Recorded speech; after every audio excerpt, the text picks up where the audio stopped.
Iray amin'ireo nandrafitra ny délégation notarian'ny filoham-pirenena tany Israely ny ministre mpanjakana Andriamatoa Rivo Rakotovao sady filohan'ny antoko HVM ihany koa ho azy dia ny fampiarana ny politika ankapobeny fanjakana ny vaindohin-draharaha amin'izao fotoana izao. Nandritra ny diany tany ivelany dia nisy ny fihaonan'ny filohan'ny HVM tamin'ny malagasy mipetraka ny ivelany toy ny tao Paris nambara fa anisan'ny noresahana momba ny fampandrosoana. Ahoana marina ny politika nafanavoaka ny PGE betsaka izy betsaka olona manam-pahaizana be dia be ny tonga teo dia te hanontany izy ahoana inona ny secteur prioritaire nareo tsika moa zany fa tsy hoe nareo aiza ho aiza ny politika ny sécurité any atsimo fa be dia be zavatra eny ary zay moa manahirana kely nahitsy taminy hoe misy zavatra zany voizina anatina ataoko hoe kirakiram-baovao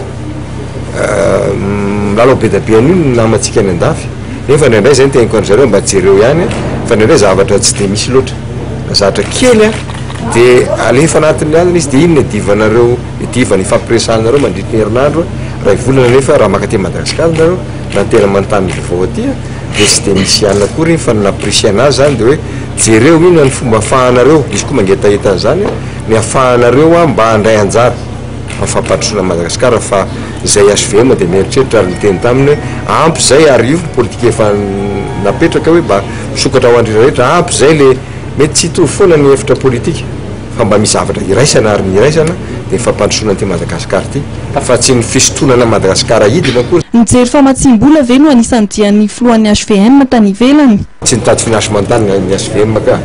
ny HVM efa voalaza koa fa anangana ny era Madagasikara izy misy cotisation rehetrarehetra io ho avy ny olona zay te arasa aminy manamanana kokoa mety mandrotsaka ao fa tsy nitady financement tany ivelany akory ny HVM. Ny filohan'ny HVM dia anisany mitantana ao anatin'ny fitondrana. Tsy atahorana ve nisy ny fifampidiran'ny andraikitra fitantanan-draram-panjakana sy ny fitantanana ny HVM. Haitsika manavaka an'io